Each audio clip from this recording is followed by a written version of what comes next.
la levée totale de l'embargo. C'est une aspiration du peuple centrafricain, une aspiration légitime et une aspiration partagée.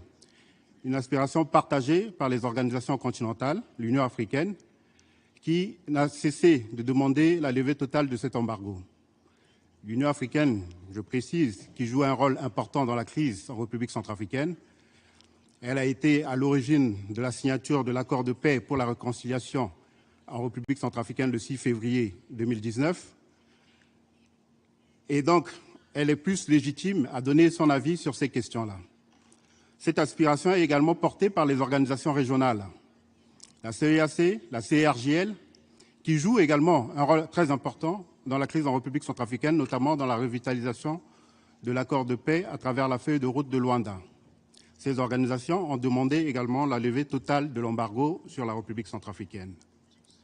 Malheureusement, le rédacteur ne prend jamais en compte tous ces avis de ces différentes organisations et même des pays qui ont une expertise de la République centrafricaine. Je pense par exemple au Gabon, qui pendant une vingtaine d'années interagit en République centrafricaine, notamment dans les différentes crises que nous avons connues. Ces pays demandent également la levée totale de l'embargo, mais cela n'est pas pris en compte. Donc nous pensons que sur ces questions, nous devons privilégier, Monsieur le Président, le principe de subsidiarité. Donc c'est la proposition que la République centrafricaine fait, que le principe de subsidiarité permet aux régions qui sont issus des pays, que les pays sont issus, pour permettre de traiter de ces questions. La France a parlé tout à l'heure de la possibilité par certains pays, ils ont dénoncé le fait que certains pays mettent en bleu des textes pour éviter des négociations, mais c'est exactement ce qui s'est passé sur la dernière résolution concernant la République centrafricaine sur le comité de sanctions. La France a mis cette résolution en bleu et n'a pas pris en compte les aspirations des autres membres du Conseil de sécurité. Et donc ça, ce sont des pratiques que nous dénonçons et que nous appelons de nos voeux à ce qu'il y ait plus de consensus sur ces questions-là. Deuxièmement, la rédaction des documents du Conseil devait être menée d'une manière inclusive qui permette la pleine participation de tous les membres du Conseil avec la consultation en amont du pays concerné, des organisations continentales et régionales. La RCA souscrit à la proposition de la mise en place d'un code de conduite pour les rédacteurs et les co-rédacteurs. Enfin, les résultats rédigés par les auteurs et co-auteurs devraient être de manière responsable et impartiale, basés sur des sources d'informations crédibles. Nous pensons que c'est à cet effet-là que le Conseil pourra prendre des décisions appropriées, efficaces et opportunes. Je vous remercie, Monsieur le Président. I thank the representative of the Central African Republic, and now I give the floor to the representative of Sudan.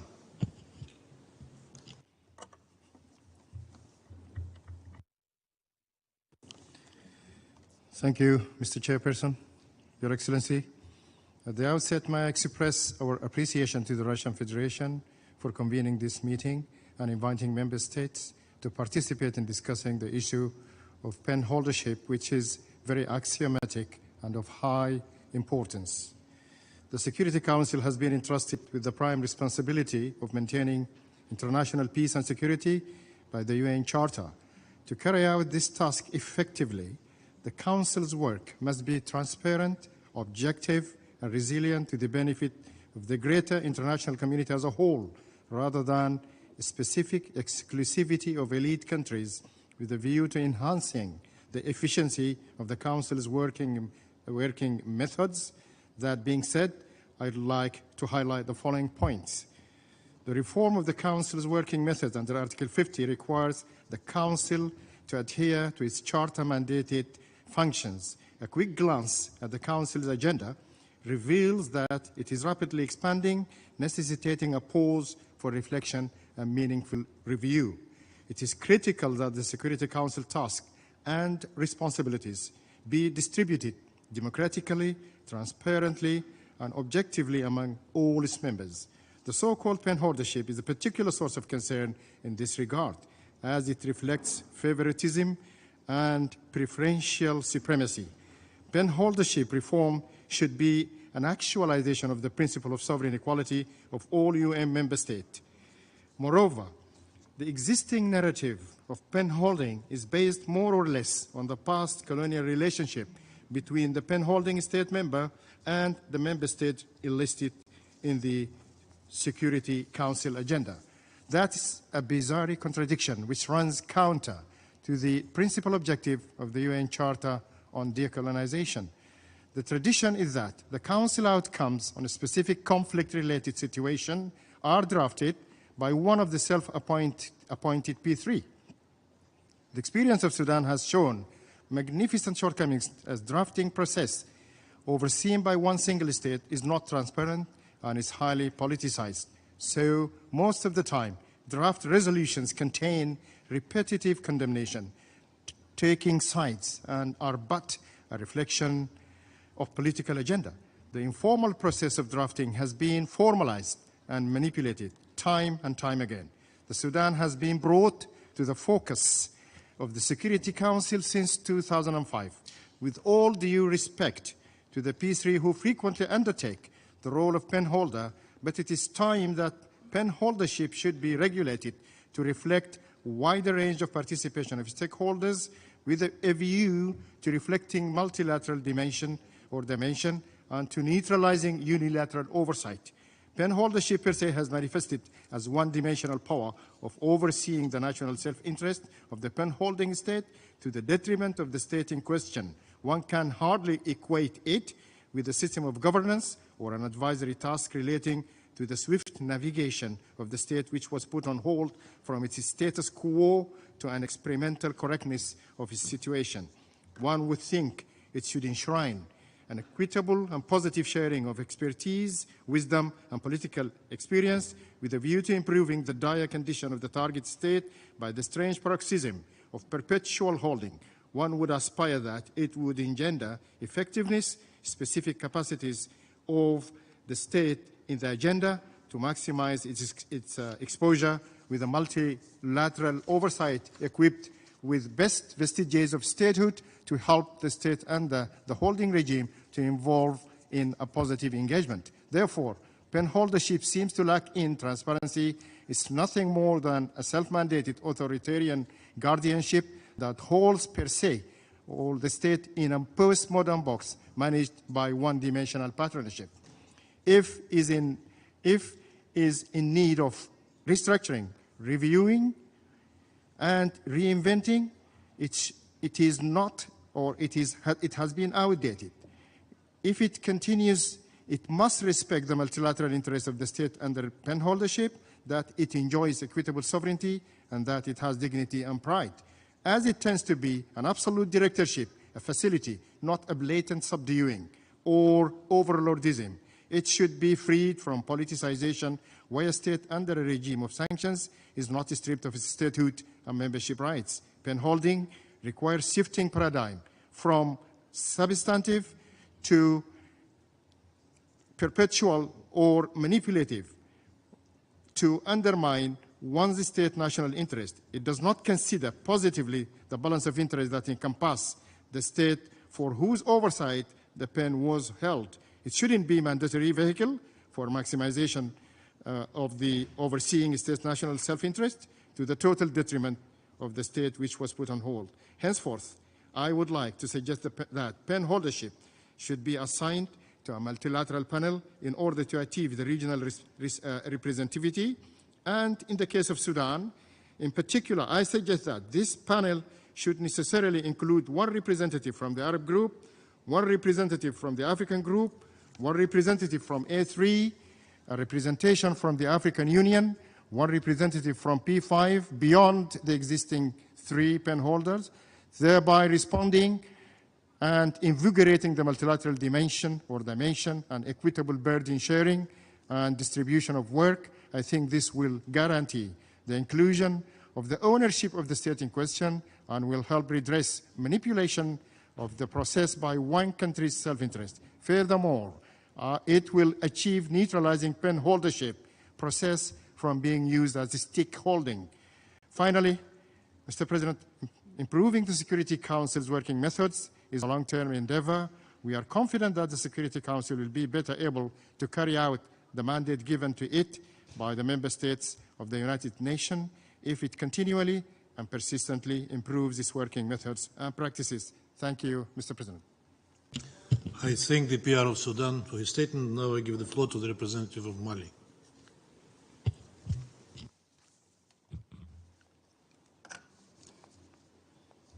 Merci, Monsieur le Président. Je voudrais remercier la Fédération de Russie pour l'organisation de cette réunion à laquelle vous avez bien voulu nous convier. D'emblée, la délégation du Mali souscrit aux déclarations faites par les pays africains membres du Conseil de sécurité. Monsieur le Président, vous l'avez dit, le Conseil de sécurité a la responsabilité principale du maintien de la paix et de la sécurité internationale. Aussi, afin que le Conseil puisse continuer à jouer pleinement ce rôle capital, il est indispensable que la revitalisation tant souhaitée par la majorité des États membres devienne une réalité. En d'autres termes, il nous semble fondamental que le chantier des réformes du Conseil, ouvert depuis trop longtemps, aboutisse le plus tôt possible. Au nom de ces réformes cruciales, nous sommes de ceux qui pensent qu'une attention particulière mérite d'être accordée à la question des porte-plumes. Oui, l'élaboration des projets de textes, notamment les résolutions, les déclarations présidentielles, voire toutes les autres décisions du Conseil de sécurité, doit répondre aux normes requises de crédibilité édictées par la Charte des Nations Unies. Pour ce faire, la démocratisation de notre organisation commune, tant réclamée par la majorité des États membres, doit être réalisée au fin de conférer le maximum d'équité et d'impartialité à l'action des Nations Unies. Monsieur le Président, vous l'avez souligné, depuis la création des Nations Unies en 1945, la lourde responsabilité des porte-plumes est essentiellement assumée par 3 pays. De ce fait, le mécanisme en vigueur semble être caractérisé par un déséquilibre. En outre, il a le désavantage de ne pas associer le plus souvent l'État concerné, toute chose qui ne saurait être que contre-productif. Monsieur le Président, 76 ans après l'avènement de notre organisation commune, il conviendrait donc que chaque membre du Conseil de sécurité soit à mesure de jouer pleinement toute sa participation, toute sa partition en assumant cette responsabilité de porte-plume. Dans cette perspective, le continent africain, objet d'une part importante des décisions du Conseil, mérite d'assumer cette charge, notamment en ce qui concerne les questions de paix et de sécurité en Afrique. Surtout quand on sait que l'Afrique est l'un des principaux théâtres des opérations de maintien de la paix dans le monde. Monsieur le Président, je reste profondément convaincu qu'un État africain porte-plume aura un regard africain sur les questions africaines. De toute évidence, cela pourrait contribuer davantage à une meilleure compréhension, voire une bonne acceptabilité de certaines décisions de l'organe principal des Nations Unies, comme cela a été indiqué tantôt par le Gabon. De même, cela constituera un début de réponse à notre quête maintes fois exprimée de réparation de l'injustice historique faite au continent africain depuis 76 ans. Monsieur le Président, nos populations fondent de grands espoirs sur l'ONU et ils urgent de plus en plus que les décisions prises ici soient comprises et acceptées par tous, notamment les citoyens des pays en crise. En d'autres termes, les décisions de l'organisation doivent être irréprochables de tout point de vue. Enfin, j'ai foi que l'exercice en cours contribuera utilement à la revitalisation des travaux du Conseil de sécurité. Je vous remercie. I thank the representative of Mali, and now I give the floor to the representative of South Sudan.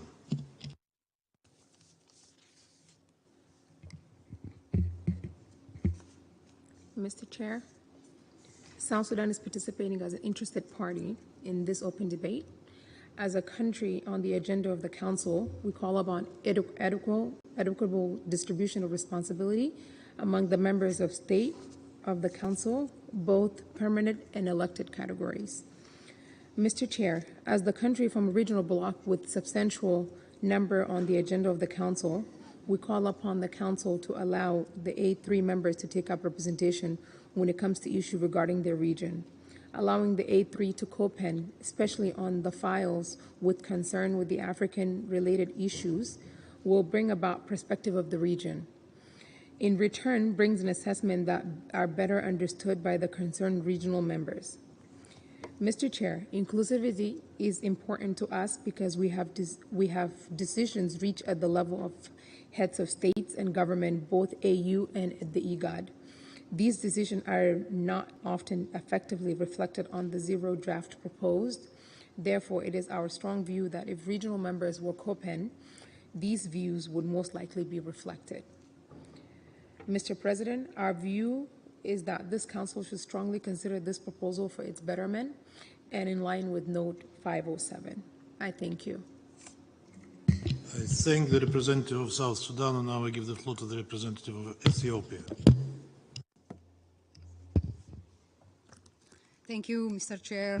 Before my remarks, I would like to thank the Russian Federation for convening this area formula meeting to discuss a very important subject matter on the working methods of the Security Council and dealing with pen holdership. Mr. Chair, we recognize the role of pen holders in facilitating the work of the Council and supporting the efficient discharge of its work.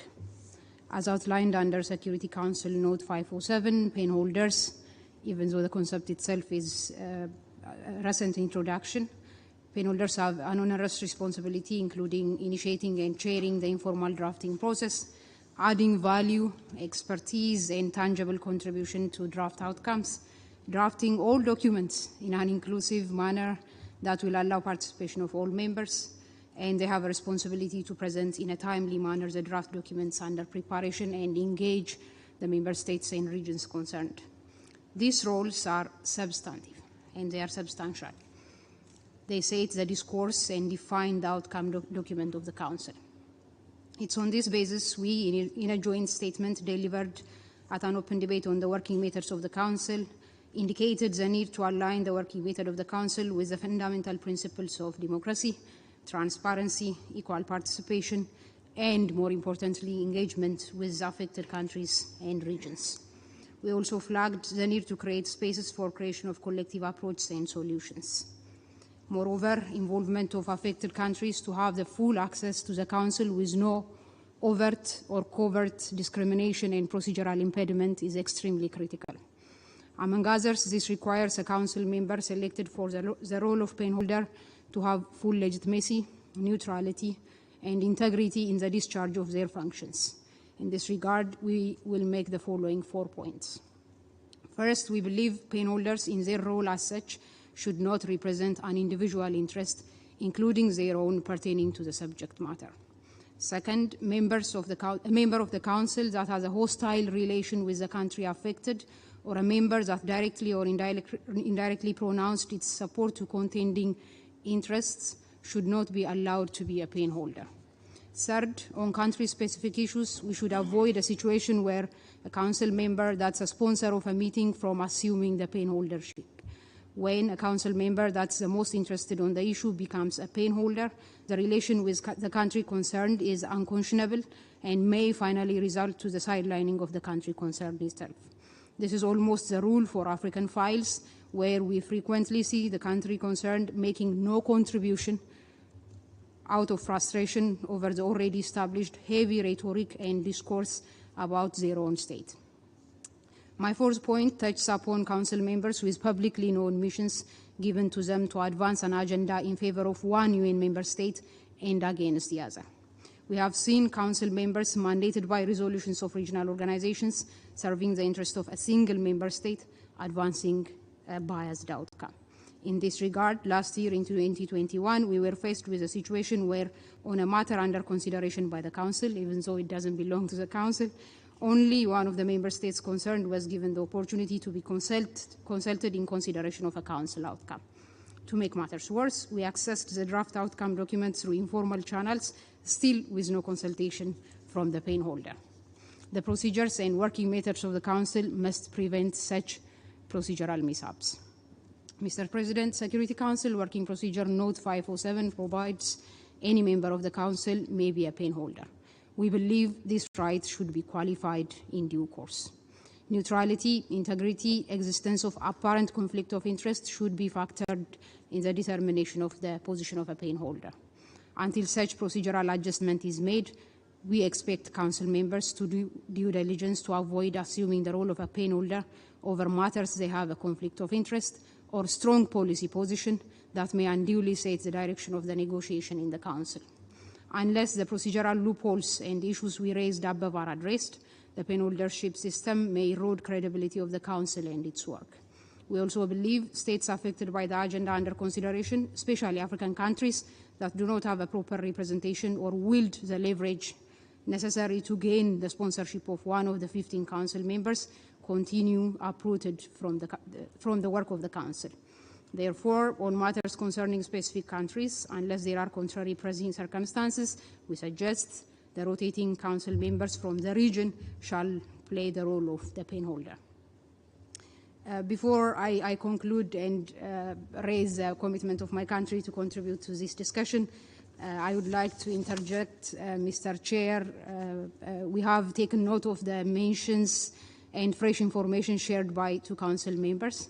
Ethiopia is not on the agenda of the Security Council. However, today we learned that there is a file named after our name, existence of a file in our name, and also a self or otherwise designated file holder.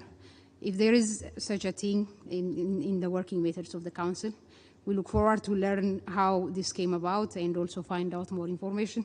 In all cases, our statement applies to exactly such circumstances which the working method of the Security Council should properly address. Finally, I would like to express Ethiopia's support for continuation of this conversation and creation of similar platforms to shed light on the procedural aspects and working methods of the Council that we believe could use an update and improvement. Thank you, Mr. Chair. I thank the representative of Ethiopia. It's not my prerogative to interpret whatever files self-established exist within the Council. I think that's the prerogative of the Presidency, to whom you may address either officially or unofficially. But to my knowledge, I don't know about any official file on Ethiopia in the Security Council, as you rightly said. And now I give the floor to the representative of Syria. شكرا سيد الرئيس.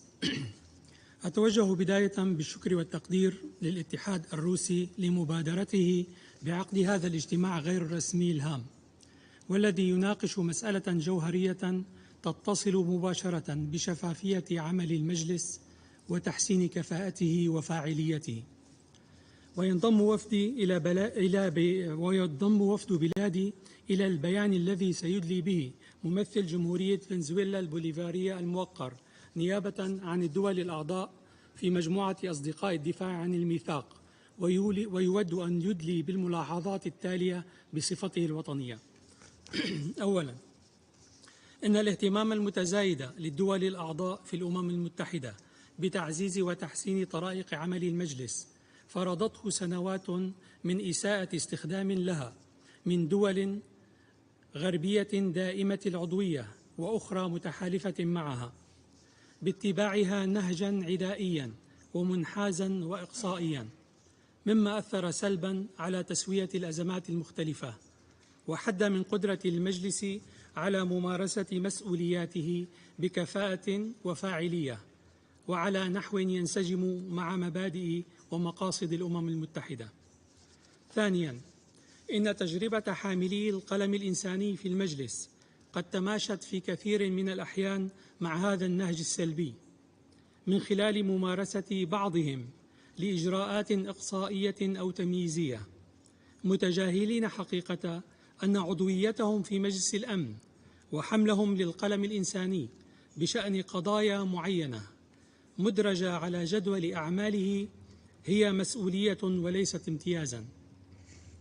لقد كان لبلاد سوريا خلال السنوات الماضية تجربة مع حاملي القلم تخللها أمثلة واضحة على إساءة استخدام بعضهم لهذه المهمة النبيلة، وأخص بالذكر هنا ألمانيا وبلجيكا، وذلك من خلال تحويل هذه الآلية لأداة لاستهداف سوريا وانتهاك سيادتها وتعاملهم بشكل مسيس وتمييزي وبالغ الانتقائية مع معاناة الشعب السوري في تناقض تام مع مبادئ العمل الإنساني. ثالثاً، إن وفد بلادي ينبه إلى محاولات البعض إساءة استخدام هذه الآلية الإنسانية وخطورة الانجرار وراء الحملات الإعلامية المغرضة، ويؤكد على أن المسؤولية الملقاة على عاتق حملة القلم الإنساني هي مسؤولية مشتركة تتطلب منهم الحياد والتوازن والموضوعية والانخراط في مشاورات وحوار بناء مع الدول الأعضاء أو الدول غير الأعضاء في مجلس الأمن التي ينظر المجلس في قضايا تتصل بها، والأخذ بمشاغلها بما في ذلك أثناء صياغة وثائق مجلس الأمن المتعلقة بتلك الدولة. رابعاً، يشدد وفدي على ضرورة أن يطلع حملة القلم الإنساني بدور ريادي في عملية تقديم المساعدات الإنسانية لمحتاجيها في الدول المتضررة بدون أي تمييز أو تسييس، وضرورة ألا يكونوا طرفاً في أي نوع من التدابير القسرية الانفرادية اللا شرعية المفروضة خارج إطار مجلس الأمن، والتي تؤثر على نحو كارثي على حياة السكان المدنيين وحقوقهم الأساسية.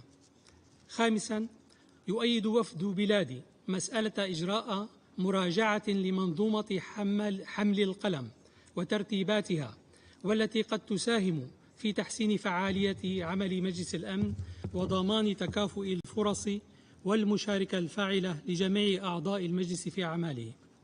ختاماً، السيد الرئيس، يثني وفد بلادي على جهودكم ويؤكد على أهمية التعامل مع هذه المسألة بروح من المسؤولية والالتزام بمبادئ ومقاصد ميثاق الأمم المتحدة، وتعزيز النظام المتعدد الأطراف القائم على احترام القانون الدولي، وتحسين طرائق عمل مجلس الأمن وعدم استغلالها من قبل بعض الدول خدمة لأجنداتها. شكرا سيد الرئيس. I thank the representative of Syria. Now I give the floor to the representative of South Africa. Thank you, Mr. Chairman. We thank the Russian Federation for convening this meeting, focusing on pen holdership. Pen holdership has already been adequately described by our colleagues from Gabon, Kenya, Brazil, and many others as anachronistic, that it has deep colonial undertones, that it lacks objectivity, as it is used by those holding it to advance their narrow national interests. It is an unfortunate privilege for those who hold it. We share all these sentiments. The state of global peace and stability has deteriorated in recent years, witnessing a myriad of unresolved and protracted conflicts, as well as emerging threats which requires a responsive, efficient, effective, and agile Security Council. To assist in executing and achieving its mandate, working methods are essential measures, instrumental in ensuring that the Council delivers on its mandate of maintaining international peace and security. The adoption of Presidential Note 507, including the consecutive notes developed within the informal working group, marked an important step towards the achievement of an inclusive, transparent, effective, and accountable Security Council. We find it unfortunate, however, that Note 507 has not yet been fully implemented. It is therefore regrettable that the drafting of country-specific resolutions and mission mandates still remains the exclusive preserve and responsibility of some permanent members of the Security Council. This limits the opportunities for elected members to hold the pen on issues of interest to them and on which they have expertise. It also undermines the perspectives and contributions of elected members and that of their respective regions. Pertaining to the role of the chairs of subsidiary bodies, we emphasize the importance of fully utilizing their expertise and knowledge as the chairs of these bodies. Their knowledge and expertise are vital for the Council's deliberations on the issues on its agenda. In this context, we firmly believe that the Security Council should consider promoting the chair's role as co-pen holders, as well as the automaticity of their role as co-pen holders on the related dossiers, should they choose to do so. The able stewardship of the IWG by the St. Vincent and Grenadines when they served in the Council demonstrated that early discussions are crucial to allow adequate time for elected members to assume responsibilities as chairs of subsidiary bodies in a timeous manner. We encourage successive chairs to continue with commencing the allocation process as soon as possible after the election of elected members into the Council, and for equitable sharing of the burden of chairing the subsidiary bodies. In conclusion, Chair, the UN Charter is binding on all of its members, and if we are to live up to the ideas of the Charter, the working methods of the Security Council need to evolve to reposition the Council to be fit for purpose, effective and responsive in addressing protracted and emerging threats to international peace and security. I thank you. I thank the representative of South Africa, and now I give the floor to the representative of Costa Rica. Mr. Chair, I'm pleased to deliver this statement on behalf of the 27 members of Accountability, Coherence, and Transparency Group, ACT, Austria, Chile, Denmark, Ecuador, Estonia, Finland, Gabon, Ghana, Hungary, Ireland, Jordan, Latvia, Liechtenstein, Luxembourg, Maldives, New Zealand, Norway, Papua New Guinea, Peru, Portugal, Rwanda, Saudi Arabia, Slovenia, Sweden, Switzerland, Uruguay, and my own country, Costa Rica. The ACT Group aims to promote a more transparent, effective, and efficient United Nations. As expressed during the open debate of the Security Council during Albania's presidency, we remain convinced of the need to improve the Council working methods to this end. We therefore believe that it's important to further discuss the role of penholdership in the Security Council. We also stress the importance of maintaining the practice of area formula meetings to exchange ideas, including with the wider membership, in a way which utilizes the nature of the meetings to make a substantive contribution to issues within the mandate of the Council. The ACT Group believes that enhancing the responsibility of all Council members in drafting Council products is a key avenue towards greater participation of all members in decision-making, for instance, by providing more opportunities to any member of the Council to be a penholder, and that more than one Council member may act as a penholder on the same dossier. There is a legitimate expectation that those Council members elected by the General Assembly can meaningfully and effectively contribute to the Council's products. Equally, chairs of subsidiary bodies should have a role in decision-making processes, and their expertise should be used more consistently by penholders and in informal and informal meetings of the Council. We welcome recent examples where elected members of the Council have taken the pen, including of Afghanistan, the Syrian humanitarian file, Haiti, and Ukraine. We commend these precedents, which provide elected members with the opportunity to input their knowledge and to utilize their expertise on matters before the Security Council, while ensuring a fairer and more inclusive allocation of penholderships. A Security Council in which all its members are more involved in the drafting and decision-making process would be more legitimate, coherent, and efficient. Madam Chair, accountability, coherence, and transparency and mutually reinforcing principles that must continue to guide improvements in the working methods of the Security Council.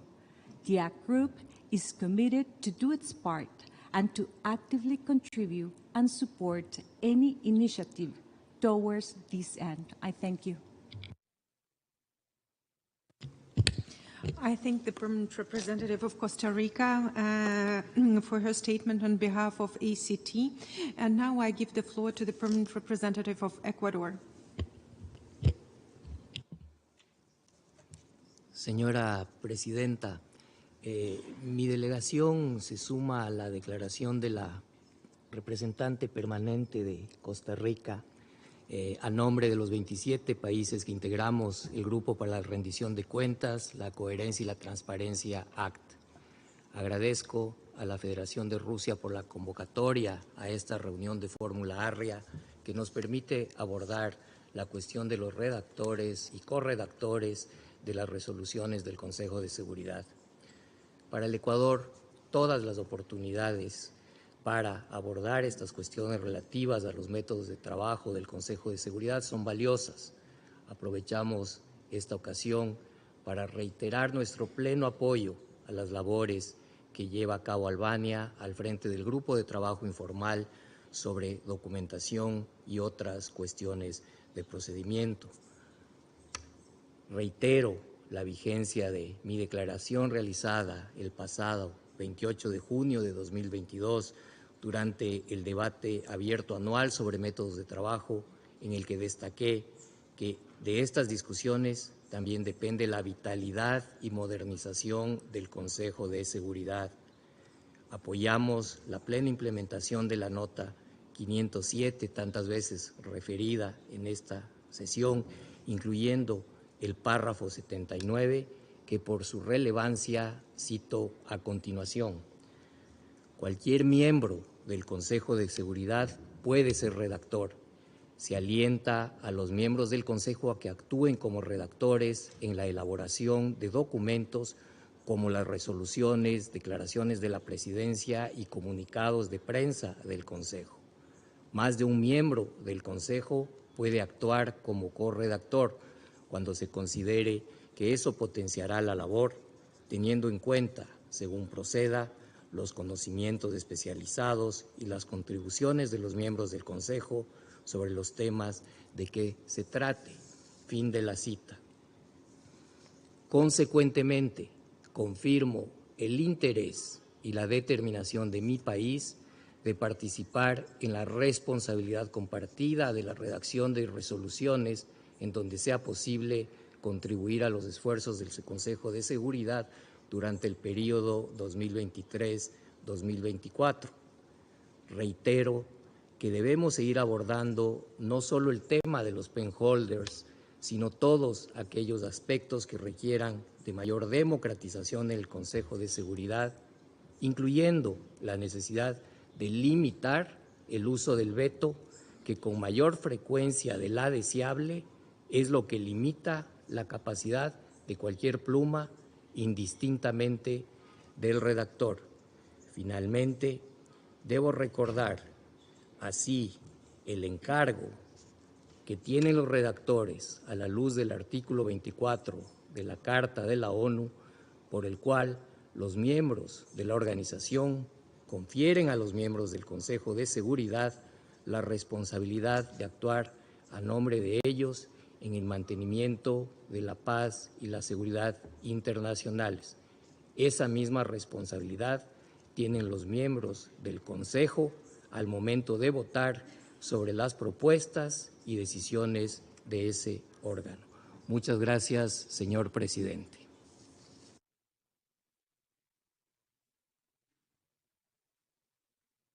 I thank the representative of Ecuador for his statement. Now I give the floor to the representative of Liechtenstein.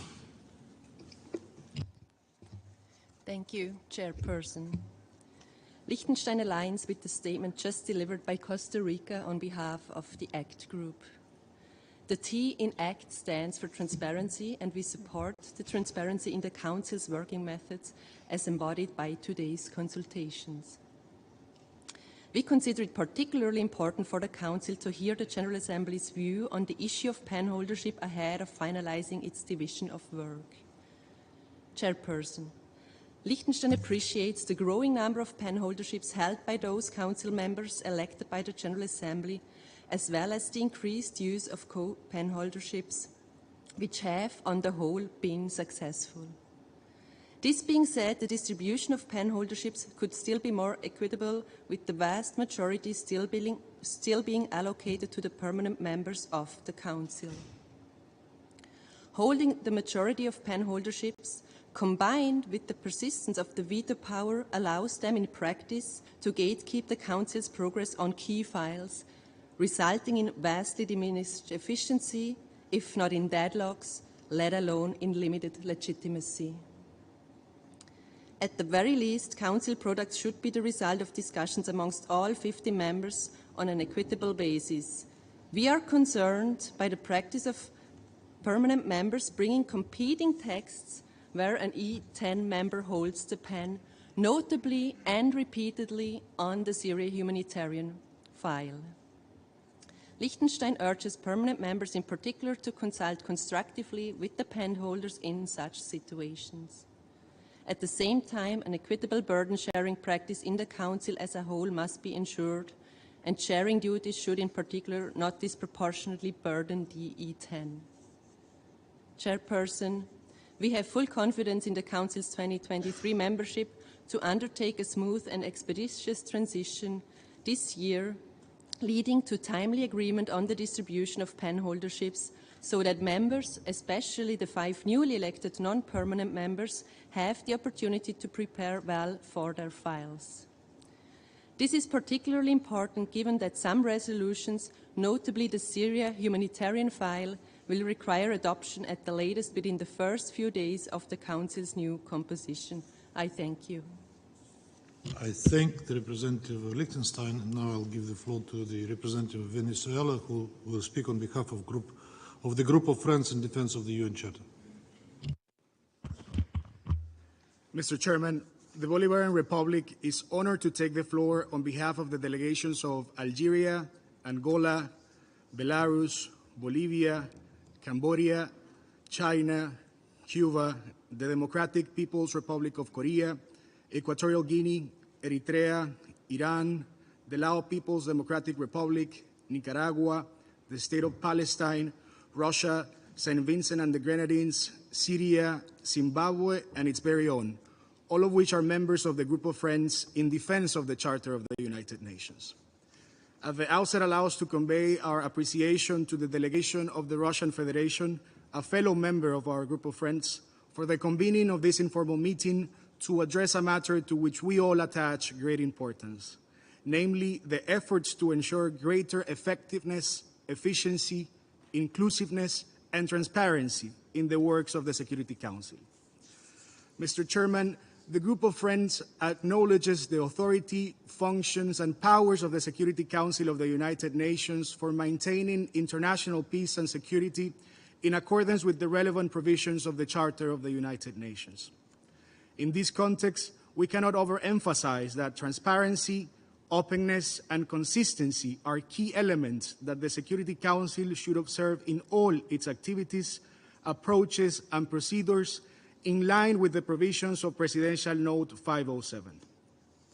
With regards to the question of penholdership within the Security Council, we express our concern at attempts to misuse this mechanism to advance agendas, positions, and visions that, instead of advocating for a collaborative environment that could lay the grounds for finding solutions in an inclusive manner to the many items in its agenda, including conflicts of a protracted nature, through consultative and consensus-oriented approaches, usually result in the further deepening of divisions.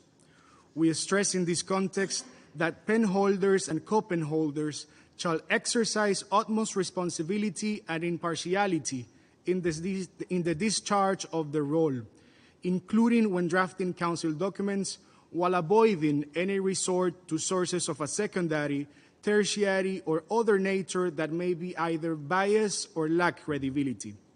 Similarly, we consider of utmost importance the improvement of the effectiveness of the Security Council and ensuring both an equal opportunity and the meaningful participation of all its members in its works. Mr. Chairman, the member states of the Group of Friends insist that we are currently at a juncture in which the strengthening of the rule of law, multilateralism, diplomacy, and political dialogue are needed more than ever. We therefore urge all member states of the Security Council to fulfill their primary responsibility for the maintenance of international peace and security in accordance with the Charter of the United Nations, to both seize and rise to the moment, to reach out and engage with each other, to show greater flexibility and reach compromises that truly serve the purpose of maintaining international peace and security and of ensuring the well-being of all of our peoples, without double standards, politicization of any kind, or selective approaches that ultimately undermine the important tasks entrusted to that body. At last, we conclude by renewing once again our firm commitment to spare no effort in preserving, promoting, and defending the prevalence and validity of the Charter of the United Nations.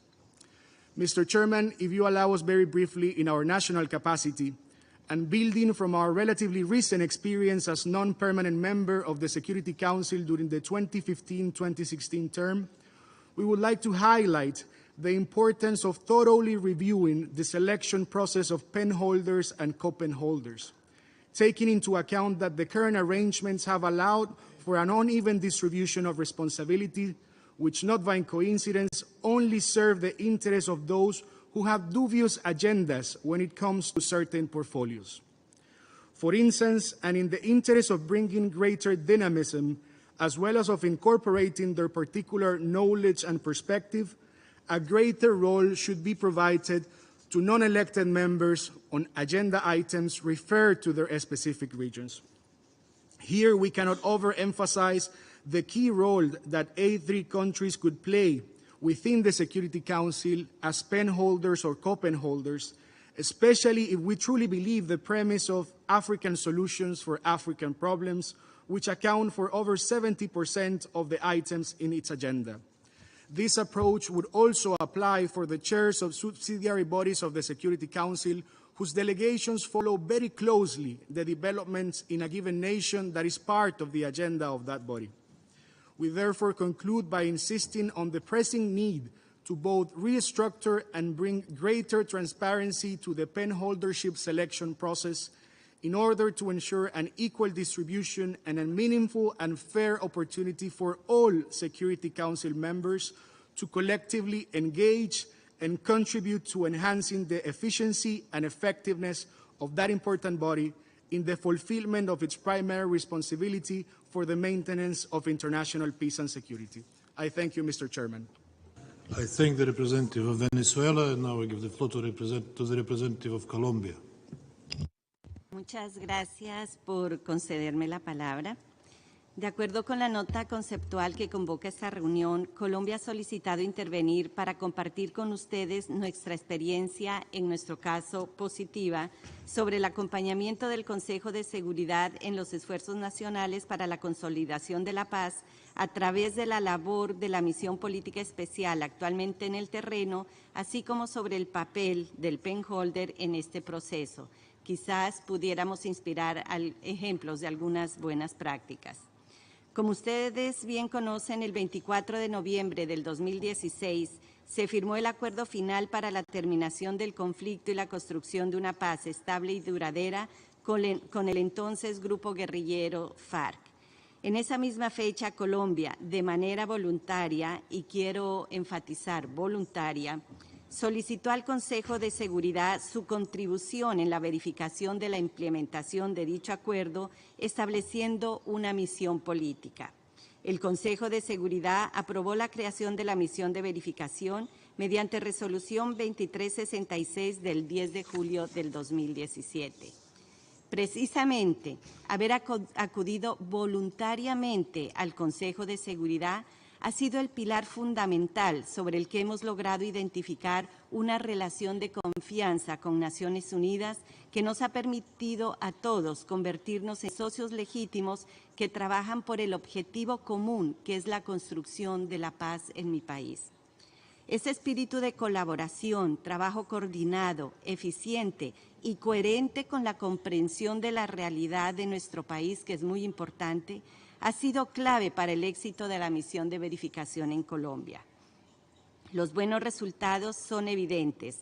La comunidad internacional ha evidenciado que Colombia, aún con los retos persistentes, avanza hacia una sociedad más justa y próspera, permitiéndonos igualmente aportar más al logro de las metas que como miembros de Naciones Unidas nos hemos propuesto conjuntamente, entre ellas los Objetivos de Desarrollo Sostenible, la acción contra el cambio climático, el respeto de los derechos humanos, la lucha contra el crimen organizado, entre muchos otros.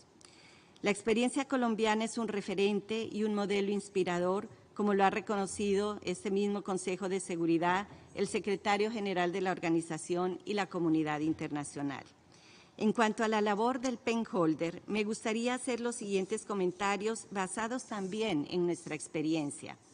La organización del trabajo entre los miembros del Consejo, particularmente en lo que respecta a la sección 9 de la Nota 507 del 2017, ha proporcionado una estructura operativa que permite la medición de los avances y refuerza el principio de eficacia en la acción del Consejo.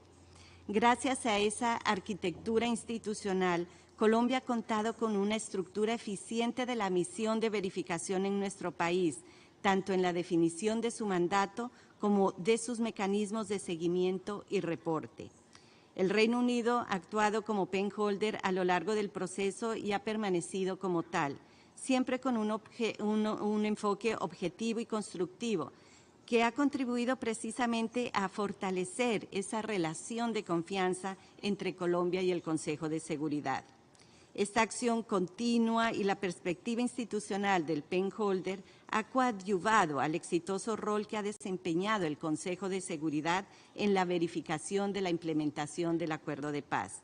Hoy podemos enviar un mensaje al mundo sobre la efectividad, en el caso de Colombia, del apoyo de las Naciones Unidas en los esfuerzos nacionales de construcción de paz. Para finalizar, deseo expresar nuestro agradecimiento al Consejo de Seguridad, al Secretario General y a la Oficina de la Misión de Verificación en Colombia por su invaluable contribución en el objetivo de lograr una paz estable y duradera. Esperamos seguir contando con su apoyo, tal como lo manifestó el presidente Gustavo Petro, quien tomó posesión de su cargo el pasado 7 de agosto. Muchas gracias. I thank the representative of Colombia. Now I give the floor to the distinguished permanent representative of Equatorial Guinea. Muchas gracias, señor presidente. Quiero expresar nuestro más sincero agradecimiento a la Federación Rusa por haber organizado esta reunión Área Fórmula sobre los redactores, una cuestión que pese a su naturaleza informal, pero no cabe duda alguna, su gran implicación en el método de trabajo del Consejo de Seguridad.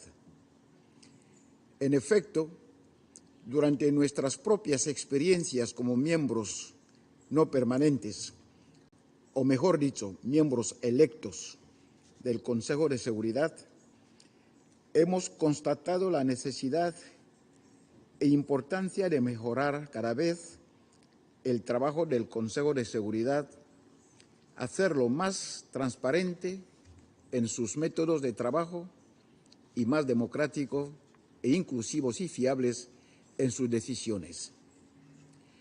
Es necesario que el tema de redactores sea reexaminado, redistribuido, teniendo en cuenta la situación de los diferentes temas inscritos en la agenda del Consejo de Seguridad. El tema de redactores no debe ser exclusivo de un número determinado de países, que por ciertos intereses geoestratégicos o propios intereses nacionales no puede estar en situación de ejercer su papel de redactor con realismo y objetividad. La nota 507 de 2017 señala bien claramente que cualquier país miembro del Consejo de Seguridad puede ser redactor o corredactor. En este sentido, señor presidente, apoyo resueltamente las declaraciones hechas por los miembros de A3 del Consejo de Seguridad, así como nuestra declaración se alinea también con la hecha por Venezuela en nombre de los países del Grupo de Amigos en defensa de la Carta de las Naciones Unidas. Señor presidente, parece ser que los países africanos inscritos en el Consejo de Seguridad, como hemos venido viendo, han tenido siempre dificultades en la adopción y redacción de documentos. Tal tuvimos el caso de Burundi, caso de Centroáfrica, caso de la República Democrática del Congo, Libia, Sudáfrica, Sudán del Sur, quiero decir, etcétera.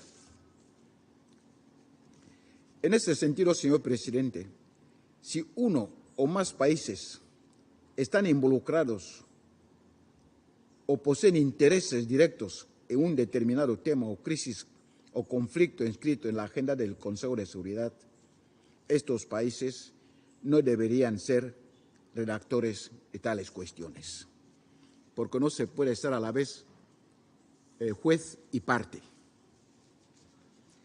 Es necesario que los penholders o los redactores sean objetivos y totalmente imparciales, y las funciones de redactores deben ser rotativas y ajustables cada año, teniendo en cuenta lo señalado anteriormente. Para concluir, señor presidente, es nuestra opinión que los miembros electos del Consejo de Seguridad, cuya permanencia es de 24 meses, pueden desempeñar un papel más realista y objetivo como redactores y corredactores, ya que ello permitiría que no exista una perdurabilidad en el posicionamiento de ciertos países o país en cuanto a determinados temas en la agenda del Consejo de Seguridad. Finalmente, señor presidente, a lo largo del debate de esta mañana queda claro que la abrumadora mayoría de las intervenciones escuchadas, tanto de los países miembros del Consejo de Seguridad como de los que no lo son, apoyan que sea revisado el proceso de asignación del papel de redactor y corredactores para hacer más efectivos, inclusivos, objetivo y transparente el trabajo del Consejo de Seguridad. Muchas gracias. I thank the ambassador of the Equatorial Guinea, and now I give the floor to the representative of Kuwait. Thank you, Mr. Chairperson. At the outset, allow me to thank my dear friends and colleagues Shiraz and Ghazaq for the kind words addressed to my country. And let me thank the Russian Federation for organizing this timely meeting on a subject of great interest and discussion for the past decade and more within the Security Council, that of penholdership. As this meeting is in connection to the working methods of the Security Council, I must acknowledge and express my deepest appreciation to the current chair of the Security Council Informal Working Group on Documentation and Other Procedural Questions, Albania, for its efforts on the issue of working methods. Let me also express appreciation to the previous chair, St. Vincent and the Grenadines, for their tireless work during COVID-19. These were challenging times which impacted the Council's work and its deliberations. Furthermore, one cannot but also applaud the efforts of Japan over the years on the matter of Council working methods, culminating in the issuance during their most recent chairmanship of the IWG of Note 507. Mr. Chair, in no way, shape, or form should our position on the overall issue of penholdership be considered a referendum or an opinion on the performance of current penholders, both permanent members or elected members. On the contrary, we commend them for their efforts all these years and recognize it is more a responsibility than a privilege. For instance, on the issue that concerns us directly under the agenda item, the situation between Iraq and Kuwait, The United Kingdom has done and continues to do a stellar job as penholder, and I would like to thank them for all their efforts.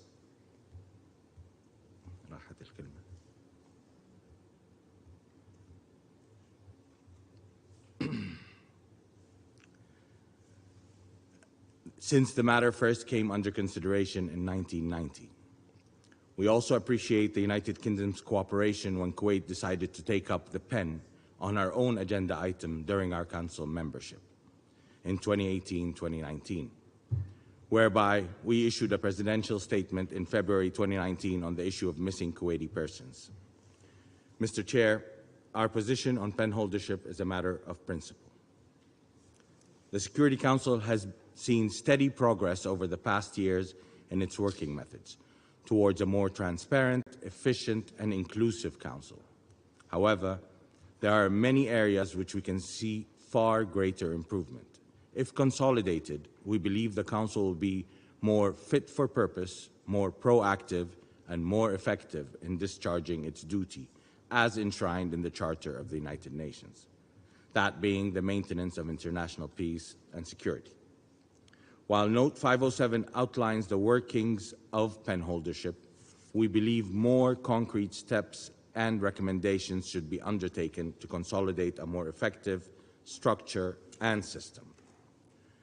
During Kuwait's chairmanship of the IWG in 2018-2019, the elected 10 members of the Council came together in November of 2018 and issued a joint letter about this specific issue of penholdership.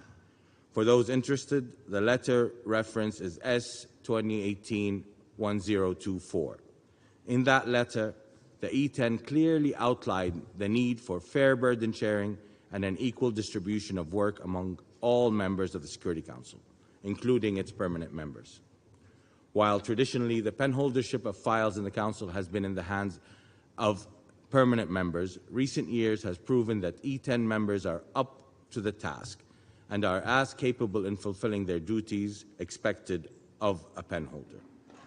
We are happy to see that several files are being led by E10 members in recent years, and recently we have seen an evolvement of the penholdership in the form of co-penholdership between a permanent member and an E10 member. Nevertheless, more can be done. As chair of the IWG, Kuwait strives to push the matter of working methods forward. In addition to convening 2 open debates on working methods during our presidencies of the Council in February 2018 and June 2019, we were successful in issuing 8 presidential notes on Council working methods. One of the matters we pushed hard on as chair of the IWG was that of co-penholdership, and we began negotiations on a draft presidential note, which reaffirmed that any member of the Council can be a penholder, and that more than one Council member may act as a penholder on the same dossier. It also stated that chairs of subsidiary bodies will automatically be considered as co-penholders, should they so choose. Furthermore, it stated that members of the Councils are encouraged to make use of the expertise and knowledge accumulated by the chairs of the subsidiary bodies through their periodical travels to regions applicable to their work, to seek the views of and engage with affected or concerned states, as well as their frequent interactions with the panel of experts responsible for providing periodical reports to the Council's sanctions regimes, and their direct role in monitoring and following up on the implementations of sanctions imposed by the Council. Unfortunately, the Council was unable to agree on the language in this draft we had put forward. Having said that, we will continue to support all efforts aimed at enhancing the penholdership system in the Council, and more broadly, the working methods of the Council. Let me take this opportunity to propose also the following. We believe that newly elected members should be given the opportunity to attend informal consultations as observers from the 1st of August, 5 months preceding their term of membership. This will complement Presidential Note S 2019-993, put forward by Kuwait, which allows for newly elected members to receive all Council communications from August 1st. As we come out of COVID-19 restrictions and see visiting missions of the Council return to what they were pre-COVID, we reaffirm the need to implement fully Presidential Note S 2019-990, which states that members of the Security Council agree to consider different composition formats when planning Council missions, including considering the possibility of, and subject to consensus by the Council, sending smaller groups of Council members on missions, inviting the chairs of country-specific configurations of the Peace-Building Commission to participate as observers in Council missions, and dispatching joint missions with regional and sub-regional organizations as appropriate and when relevant. In conclusion, Mr. Chair, we urge the Council to build on progress made on working methods of the Council, including the matter of penholdership. Kuwait stands ready, in the spirit of E10 cooperation, past and present, to assist and advise in any way it can on the subject of working methods of the Security Council. As a final note, let me thank Security Council report headed by Karen Lundgren and the Security Council procedure website and book maintained by and issued by the indefatigable Lorraine Sievers. Their work over the years has been extremely helpful for many of us and has served as a great source of analysis and institutional memory and information on the work of the Council, including the issue of working methods. Thank you. I thank the representative of Kuwait. Now I give the floor to the representative of Pakistan.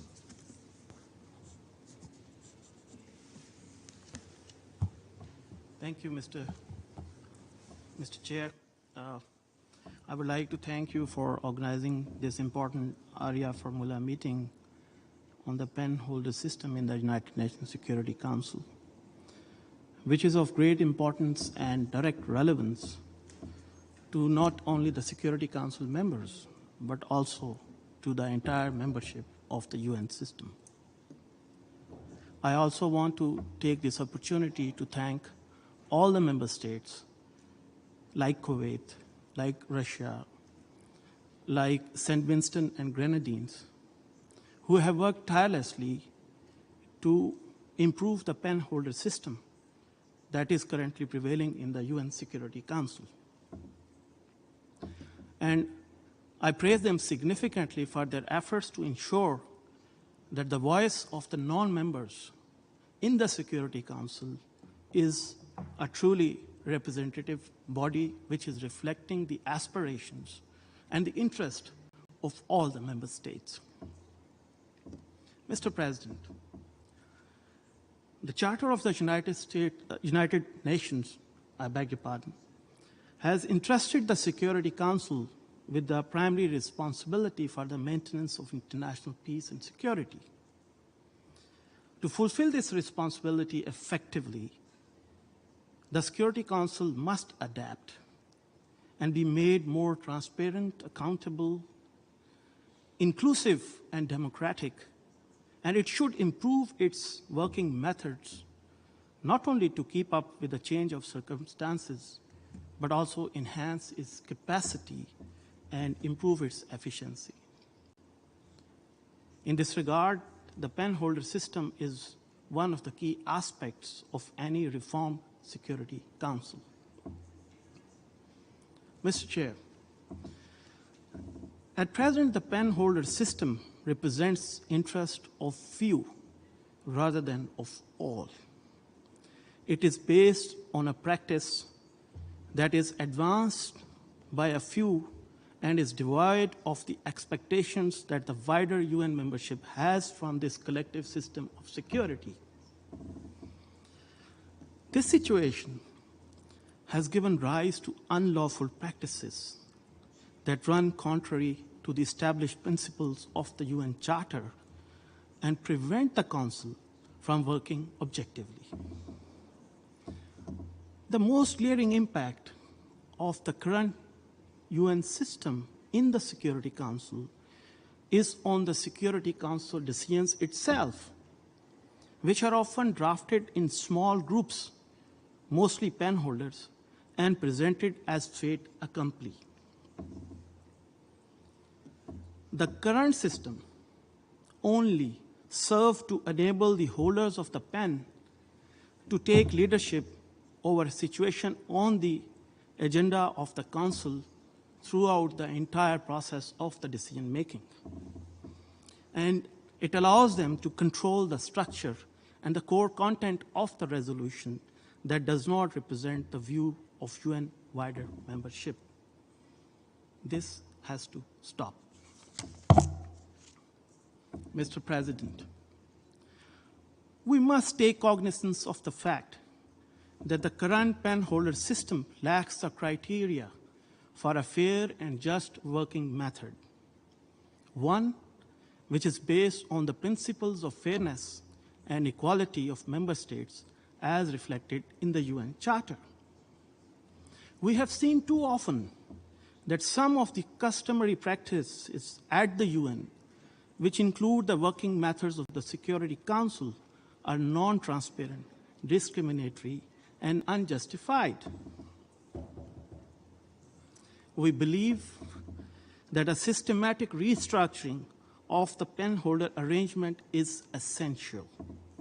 Penholders and co-penholders should be both from the permanent and the non-permanent members, who should engage closely with the countries concerned, fellow council members, and the relevant departments of the Secretariat so as to maximize consensus and avert confrontation.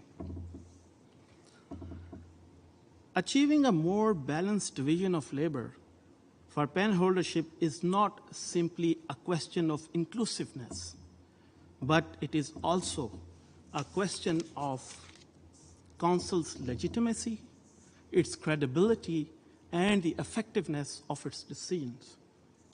We note that discussions have been ongoing for some years now on the necessity of expanding the penholder system to include more elected members and to make it more inclusive. However, unfortunately, this is far from a systematic practice. We therefore support the call of all those countries who have today called for placing this topic on the agenda of the Security Council and perhaps as a permanent item.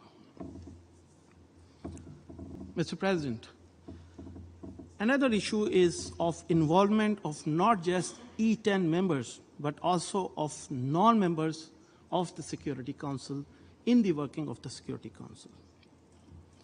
My Indian colleague today talked about addressing the lack of participation of E10 members as penholders.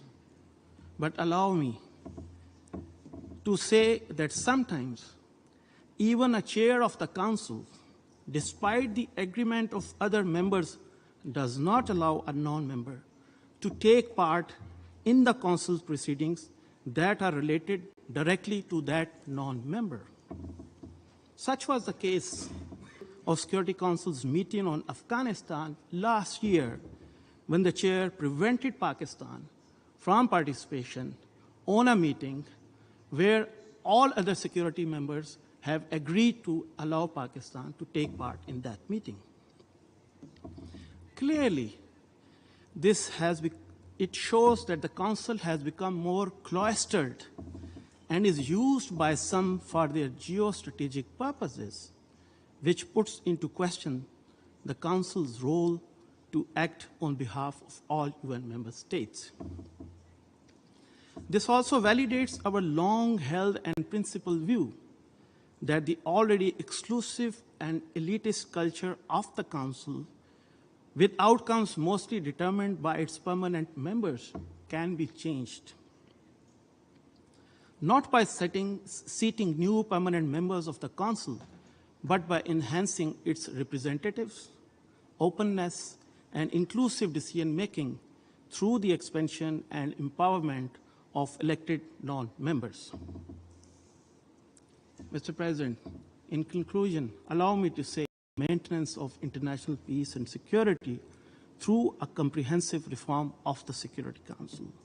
We believe that the Security Council should reflect interests of the wider UN membership. I thank you for your attention. I thank the representative of Pakistan. Now I give the floor to the representative of Egypt. Thank you, Mr. President. My delegation wishes to thank the Russian Federation for convening today's meeting. on a topic of a great interest to Egypt, as we all aspire to improve the working methods of the Security Council. It is our firm belief that improved working methods help to create an environment enabling each and every Council member to be fully involved, to contribute to informed discussions, and to play a full and meaningful role in the work of the Security Council.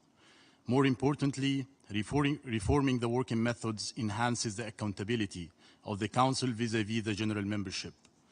I'd like to share the following observations and proposals with respect to the pen holdership, while taking into account that we cannot separate it from the elements of the Security Council's working methods.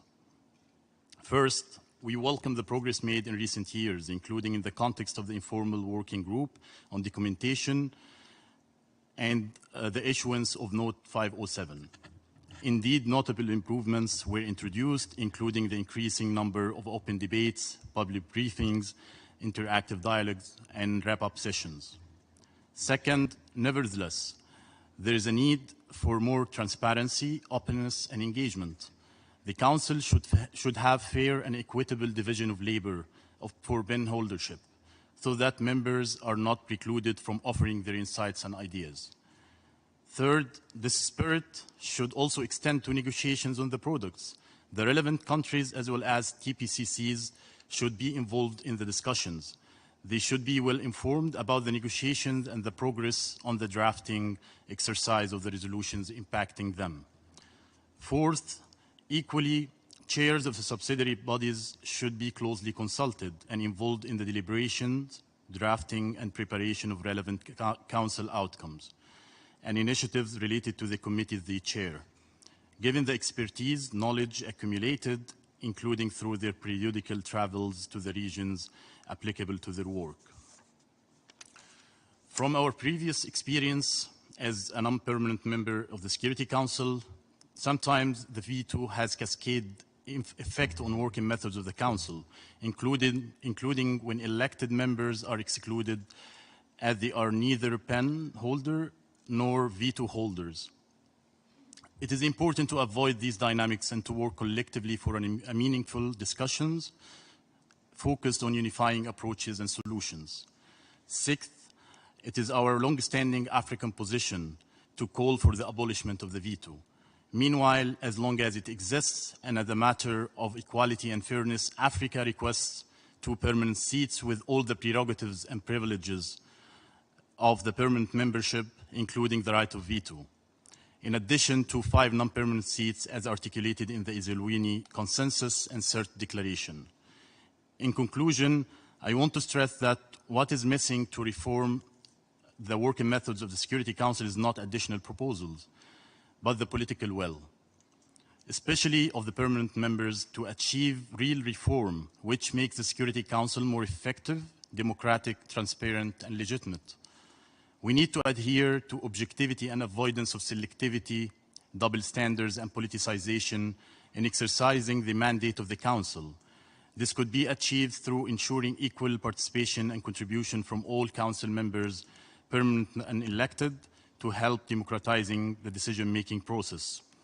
Mr. President, one point to make before ending my intervention, and this comes actually in reaction to a point that was made by an non-council member who baselessly claimed that a matter which was discussed and considered and acted upon even by the Security Council in 2021 has no place in the Security Council. And in this regard, my delegation wishes to reiterate that the primary responsibility of the Security Council for the maintenance of international peace and security, as enshrined in the Charter of the United Nations, which is no secret for anyone. The Security Council acted based on that understanding in 2021 on a matter that posed and continues to pose threat and danger to international peace and security. And we commend the Council for doing so and call upon the Council to remain seized of the matter. In the meantime, we urge that one delegation to fulfill its obligations according to international law and implement in good faith the outcome of the Security Council in that regard. I thank you, Mr. President. I thank the representative of Egypt. That brings me to the end of the list of speakers, but I recognize Morocco wishes to take the floor. Je vous remercie, Monsieur le Président. Je sais qu'il est tard, mais je voulais, après avoir entendu toute la discussion, je voulais juste intervenir à la fin. Déjà pour vous remercier pour l'organisation de cette réunion importante. Le Maroc accorde une importance extrême à la réforme du Conseil de sécurité, y compris également l'amélioration de ses méthodes de travail. Mon collègue égyptien vient de réaffirmer la position africaine sur la réforme du Conseil de sécurité, auquel nous souscrivons bien évidemment sur la base du consensus des élus unis et de la déclaration de Sirte. Moi-même ayant été coordonnateur politique au sein du Conseil de sécurité pendant 2 années, je connais à leur juste valeur toutes les discussions qui ont eu lieu sur la question des méthodes de travail et qui ont donné lieu à l'adoption de la note 507. Et je tiens à féliciter bien sûr le Japon et le Koweït pour le travail remarquable et d'autres pays pour le travail remarquable qu'ils ont fait pour l'adoption de cette note et sa mise à jour. Bien sûr, la question du penholdership est très importante. Nous considérons que le penholdership est plus une responsabilité qu'un privilège donc qui est accordé au Conseil de sécurité, bien évidemment aux membres du Conseil de sécurité, sur la base et qui émane de la responsabilité qui a été dévolue au Conseil de sécurité dans le cadre de la Charte des Nations Unies pour le maintien de la paix et la sécurité internationale. Donc un élément fondamental qui doit être pris en considération, bien sûr, c'est que la question de penholdership doit insister sur la question de la mémoire institutionnelle également au sein du Conseil de sécurité, parce que c'est des questions qui sont inscrites à l'ordre du jour du Conseil, c'est des questions qui sont sur l'agenda du Conseil pendant plusieurs années. Et donc, quand on parle de la question du penholdership, on doit également parler de questions de mémoire institutionnelle qui doit être prise en considération et qui est assurée, bien évidemment, dans le cadre des travaux du Conseil et par plusieurs membres permanents du Conseil eux-mêmes. Bien sûr, la discussion sur la question du penholdership nous amène également à assurer que, dans le cadre du penholdership lui-même, il faut s'assurer que la négociation des résolutions également, mais également la poursuite des processus politiques lancés par le Conseil de sécurité soit mise en œuvre sans complication et toute question ou référence à la question du penholdership ne doit pas porter atteinte à cela. Je voulais juste contribuer par ces quelques éléments à la fin de notre débat et je vous remercie pour m'avoir donné la parole. I thank Morocco for its statement. Now that finally brings me to the end of the list of speakers, but before we adjourn, I will make a few brief comments in Russian. Prepare your earphones, please. Сегодняшняя неформальная встреча в очередной раз продемонстрировала назревшую необходимость обсуждения проблематики неформального кураторства страновых досье. Отрадно, что нам удалось провести откровенную и всеобъемлющую дискуссию по одному из наиболее острых и важных вопросов, относящихся к тематике рабочих методов Совета безопасности. Сегодняшнее мероприятие предоставило нам возможность услышать мнение государств-членов и их инициативы по повышению эффективности работы главного уставного органа ООН.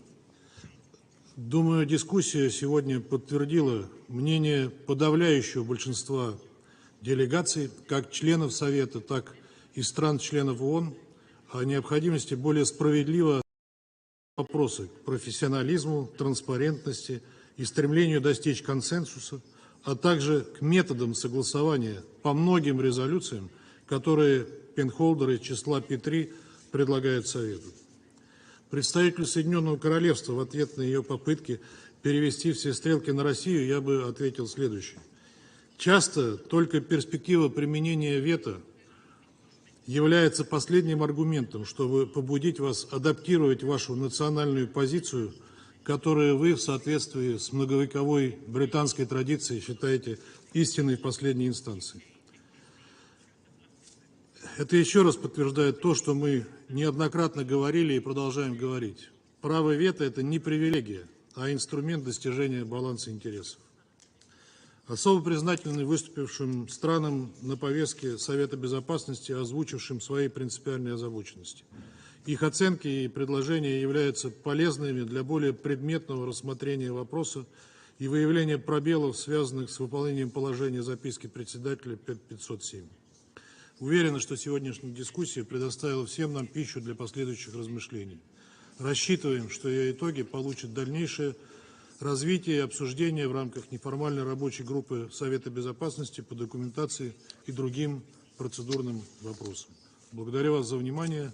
Заседание закрывается.